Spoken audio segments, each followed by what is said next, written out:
Planning ahead helps us keep things organized and intentional. And when it comes to personal style, I know mine has been evolving for the past couple of years or so, as one does. And so for today's video, I want to share with you how I plan to upgrade my wardrobe for 2023 so that it matches my current style and to make it feel more like me. I have divided this video into 7 steps. Some of them I have been doing already and some I just have to be more consistent about it. Don't forget to like this video if you do like it and subscribe if you haven't, and let's get started. I do closet decluttering pretty frequently. I find nothing less inspiring than walking into a closet full of clothes that I do not wear. And so for that reason, I do go in every 3-4 months and just go through my pieces and see what I haven't worn in the past 6 months to a year.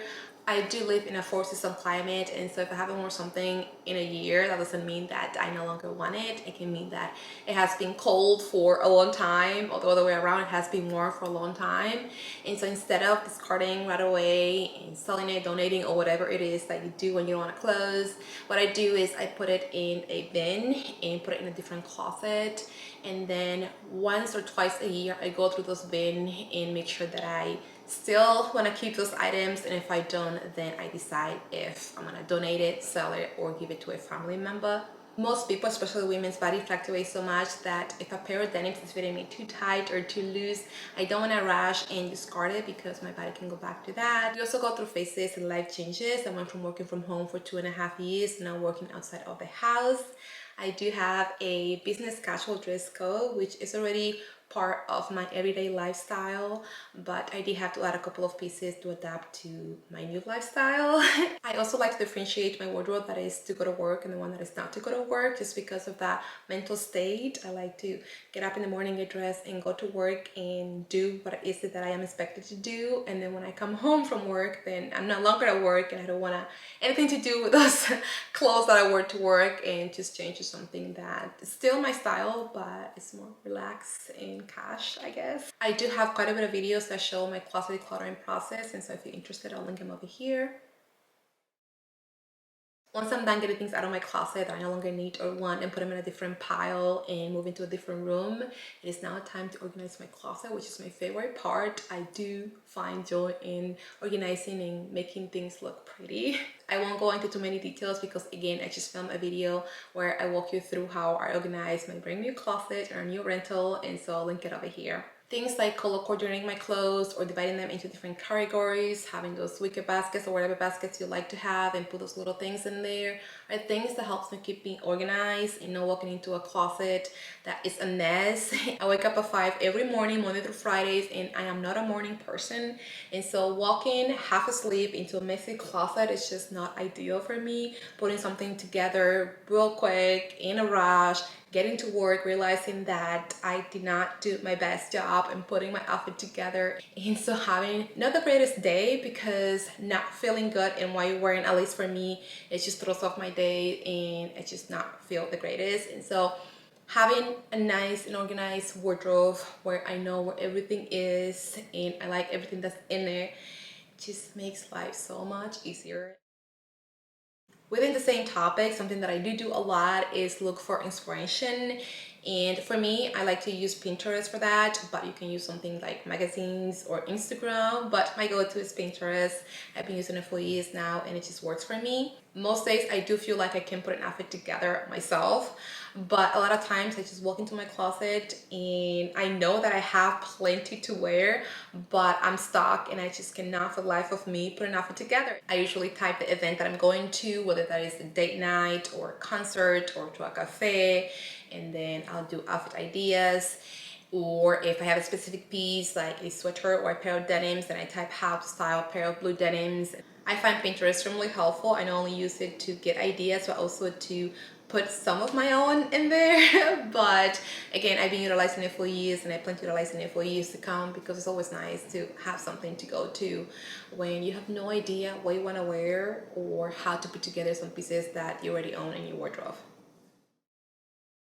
I am a huge believer of wish lists. I've been making them for a while now, and it just works so well for me. I look at my closet, I notice the gaps, and so I make a list and I sleep on it. I usually look for secondhand first, depending on the item. Some things I don't like getting secondhand because of hygiene purposes, but I try to look for secondhand first. If not, then I try to look for sale because it doesn't like sale and on a budget here. And finally, if it's not secondhand or on sale, after weighing my options and I thought about it, and it's a piece that I know is gonna bring a lot of benefit to my wardrobe and it's gonna go well with everything else I own already, then I decided to get it new. But wish list is something that has got my purchases more intentional, because a lot of the times I see something and I think I want it, I write it down and I sleep on it for a day or two or even a week, and then I realized that I don't really want that piece, that I was fine without it, and the only reason I wanted it is because I saw it on somebody and it looks pretty on them, but realistically it's not something that I would normally go for. Another thing that I find really helpful, and for transparency purposes, I haven't been that great about it, is outfit planning. And because I work at 5 a.m. in the morning, or I get up at 5 a.m. to go to work, it's something that when I have done it, it helped me tremendously, because I wake up with a peace of mind that my outfit's already chosen and just hanging in my closet ready for me to wear. And so I can utilize that extra time to finish putting my meal together to take to work. And it's just a whole different vibe when I just wake up so mellow. I have everything I need almost ready to go, just put it on, and I don't have to be rushing and my mind is not going 100 miles per hour. So that is something that I want to get better at it, not only to go to work, but also if I know ahead of time that I'm going to an event, then I would like to plan the outfit so that way when the day comes, I'm ready and I'm not rushing picking up an outfit that at the end of the day is not what I wanted to wear to begin with. This one, in my eyes, is one of the most important, if not the most important one in this list, and it's taking care of your clothes. I started rebuilding my wardrobe a couple years ago, and when I made that decision, I knew I wanted to invest in high quality pieces.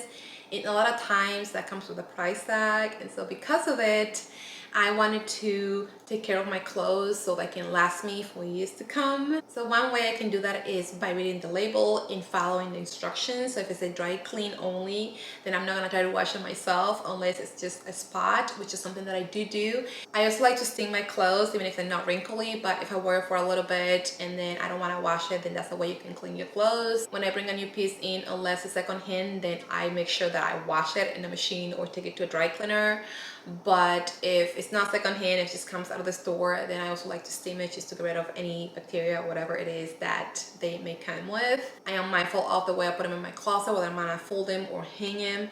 Some sweaters that are made in cashmere or wool cannot be folded, because if you do, then it may ruin the quality of the material of the sweater. And so for those pieces, I make sure that I fold them, or if I'm gonna hang them, that I do a certain way so it's not pulling. Color transfer, going back to washing, if I have a pair of denim that are dyed this dark blue, then I do a wash test in the sink to make sure that it's not bleeding color. And so when I do put them in the wash with another lighter color denim, if I do, which I don't really do, then I know it's not gonna ruin my other denims. And overall, be really gentle with our clothes. It's not only good for the environment, so that we don't have to keep repurchasing these items, but it's also good for our budget and just keep our wardrobe refreshed and our clothes looking the best that they can look without having to get new ones.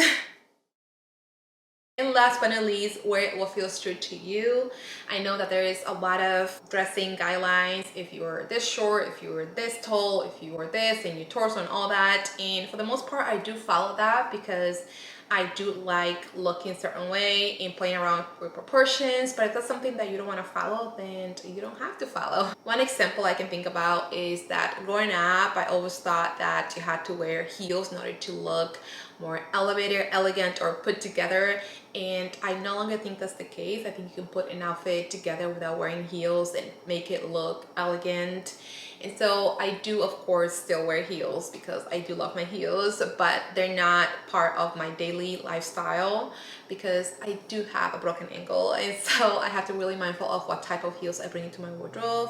And so I do love them, I do have them, but I don't think you need to wear heels in order to make an outfit look good. Another one is tuck and ease sweaters always, so you can get some shape, which I do agree with that. And a lot of times if you are wearing a looser bottom, then it's always nice to have a tuck in, like a French tuck, so you can have like a little waistline or division between the oversized sweater and the oversized bottom, but I don't always do that anymore because if I feel like not having my sweater tucked in and I don't care for shape, I just want to wear something that's nice and comfortable, then I'm not gonna do that because somebody told me that it looks better. So that's something that I've noticed about my style, that I've been liking oversized everything lately, and I don't necessarily have to cinch it in with a belt or tuck it in to have a shape. I just look at the mirror, and if I like what I see, the way they are styled, then I'm gonna rock it. With that said, my camera is dying and I'm super hungry. It is 2:30 p.m. and I haven't had my lunch yet, so I'm gonna go